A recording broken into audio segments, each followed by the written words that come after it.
Welcome to the Freedom Camp Podcast, rooted in truth, growing in freedom, and built on the belief that you weren't meant to grow alone. Each week, I'll share honest stories, insights, and simple questions to help you explore the unseen things that keep you from living in the freedom that's already yours. And take brave, intentional steps toward the life you were made for. This is your space to reconnect with your authentic self and grow in freedom on purpose.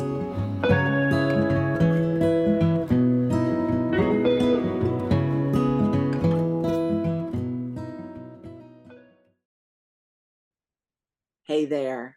So this week in Freedom Camp, we were exploring grief, and we were exploring it through the lens of like a two-sided coin, grief on one side and love on the other. And I ended up being quite struck, I guess is the word, um, by what happened during our time together. And essentially what happened is we got to some questions for journaling around how can we love ourselves through grief? How can we receive God's love and extend that, share that with ourselves while we are grieving? And it was a stumper. It didn't, um, it was hard for everyone to answer. And I walked away thinking, oh, I think really the challenge is how do we love ourselves, particularly when we're grieving? And potentially even how do we love ourselves like ever? Um, so one of the things that came up from one of the Freedom Campers that was also really interesting was an idea, a theory, probably quite plausible, that one of the reasons that we struggle so to give ourselves love and to grieve at all is because as children, so often we are told it doesn't matter, it's going to be okay, don't cry about it, etc. And this was after talking about grief is not just like the death of a loved one or the death of a pet. It's disappointment. It's loss really of any kind. It's a dream deferred. That like there's a lot of different things that we can end up grieving. And that concept got me thinking about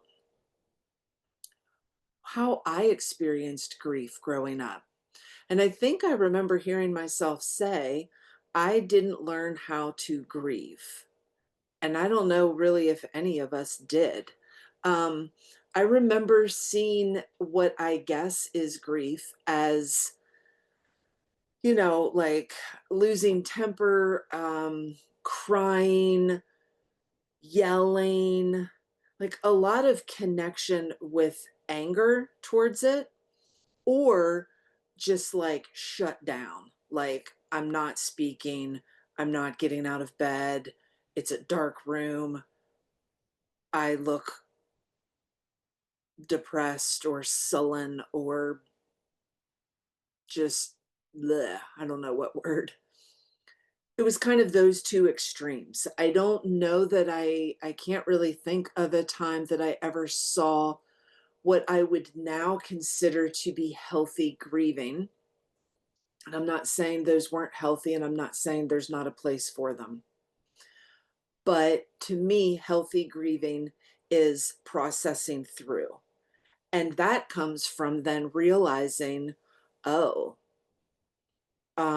there's so many places that I hadn't processed grief. And it was literally like I didn't know to grieve. I didn't know how to grieve.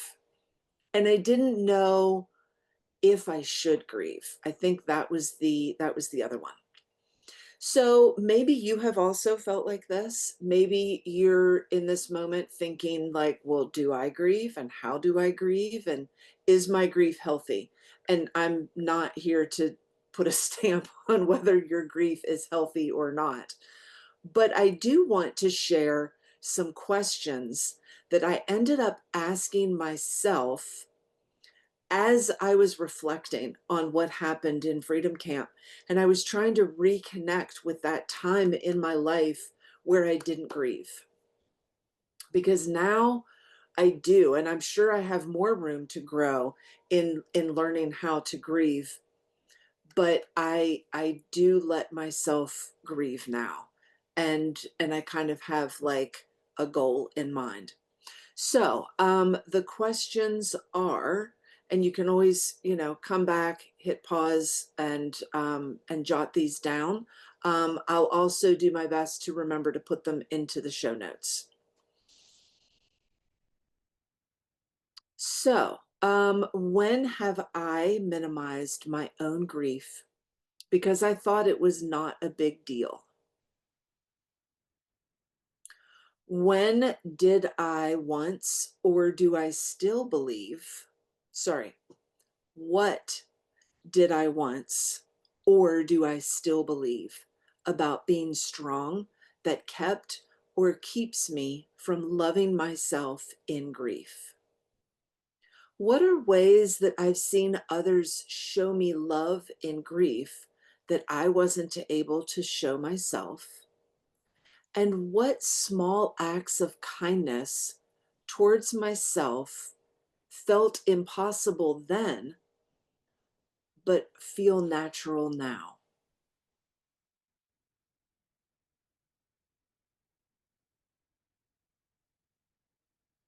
So, just pausing for a moment, maybe you can just kind of consider those now. I know there's some things popping up for me in this moment as I'm saying these questions. Um, I I also made a connection between seeing that because I didn't grieve for so much of my life, I feel like it built up. I believe it built up in me. And it was kind of layer upon layer upon layer upon layer.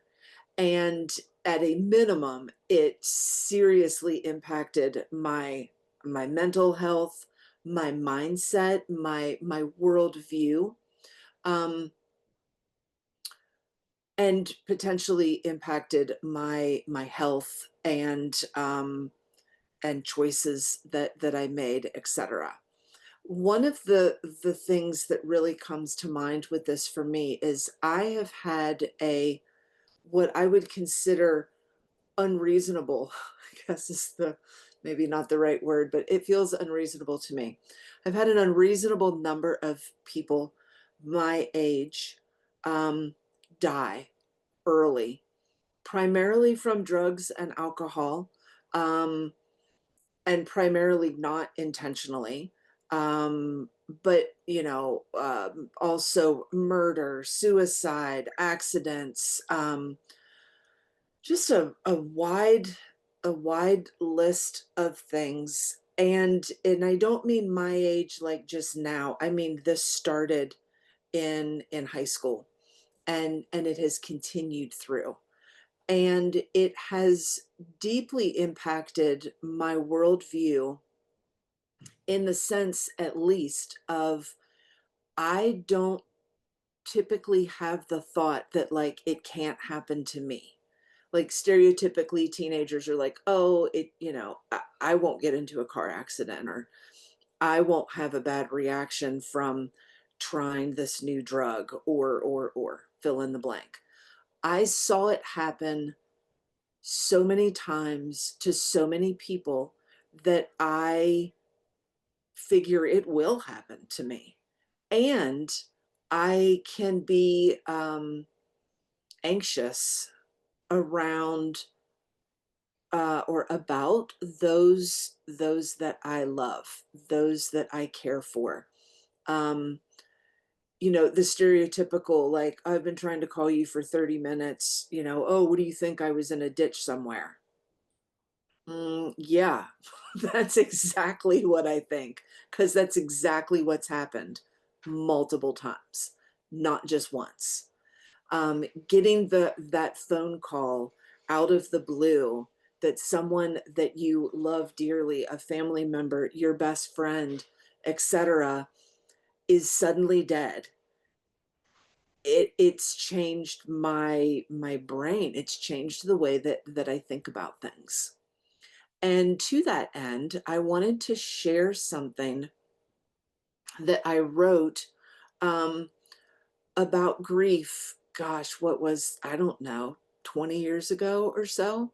I didn't necessarily realize it was about grief at the time, but now looking back, I'm like, yeah, that was totally grief. So, little story time here. Get comfy. This isn't long. I'm just reading you a little excerpt of something that I had written. Okay.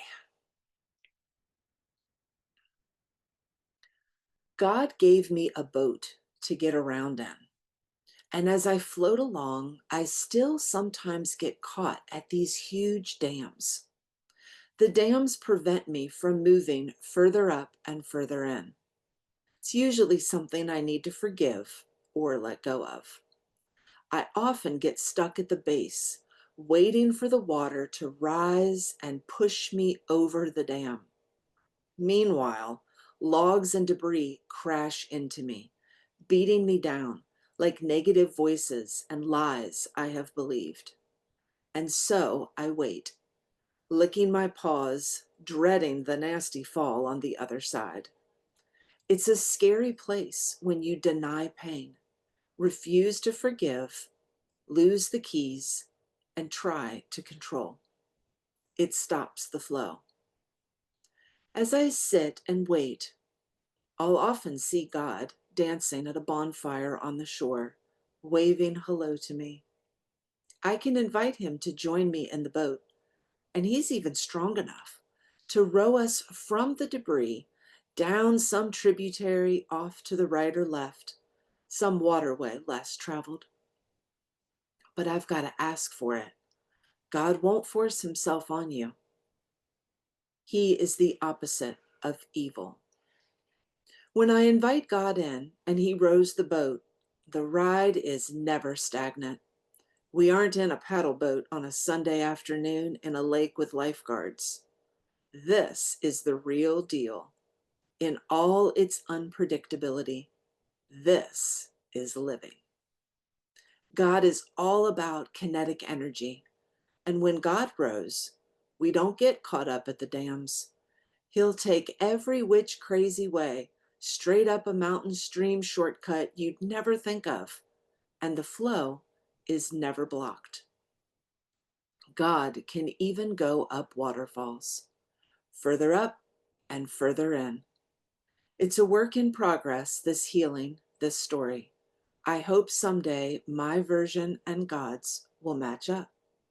But in the meantime, when God rose, the sunshine doesn't burn my eyes anymore.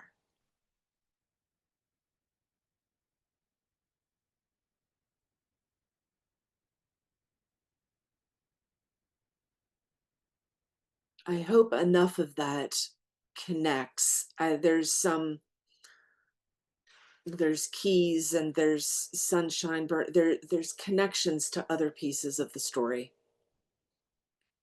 But when I think of grief building up, I think of it like being at the base of a dam, and you're just getting pummeled and pummeled and pummeled as you're waiting for the water to rise up enough to get free.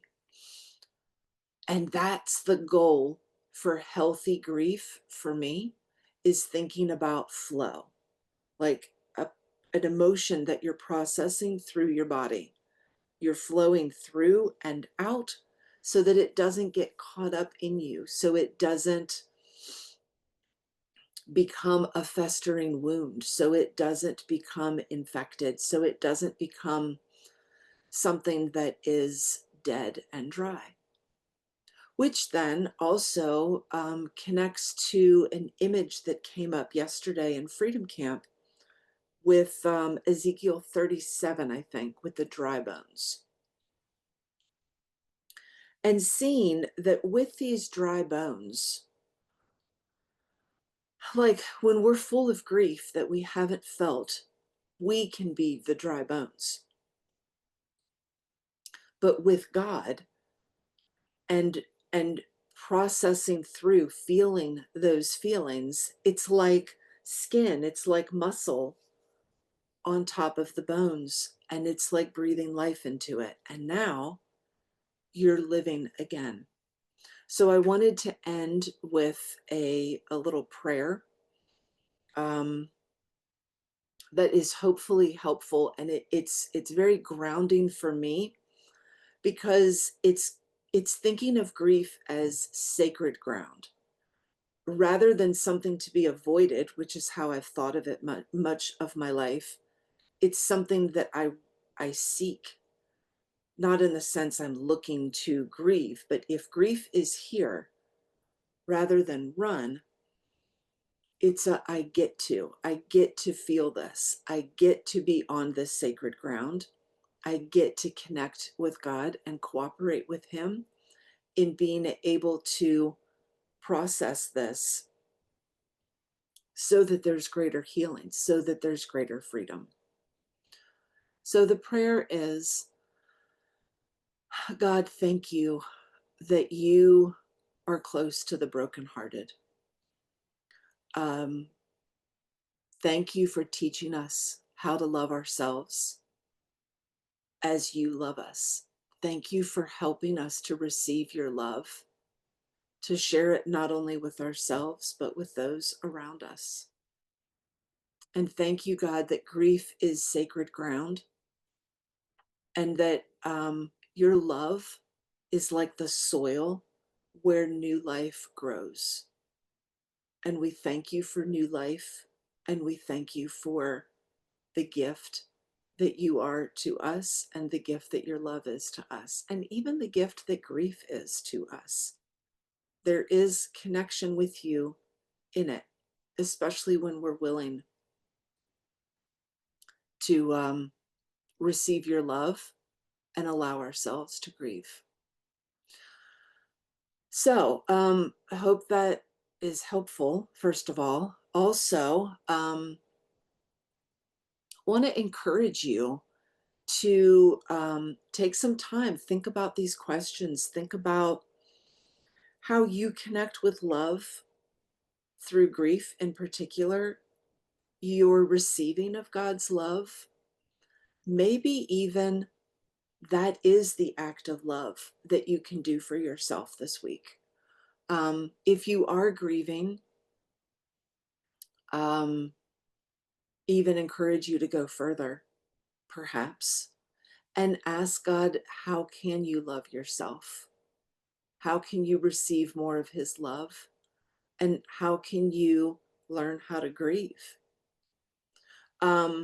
Lastly, a little kind of thought, I guess, that grief without love becomes despair, but grief wrapped in love becomes healing and freedom.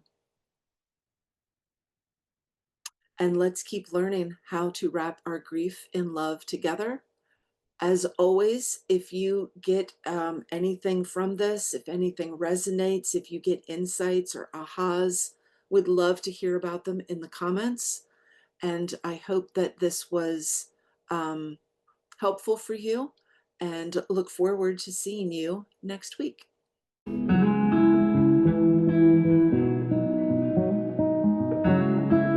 Thanks for listening to the Freedom Camp podcast, where we believe freedom is nurtured from within and grows when you tend to it.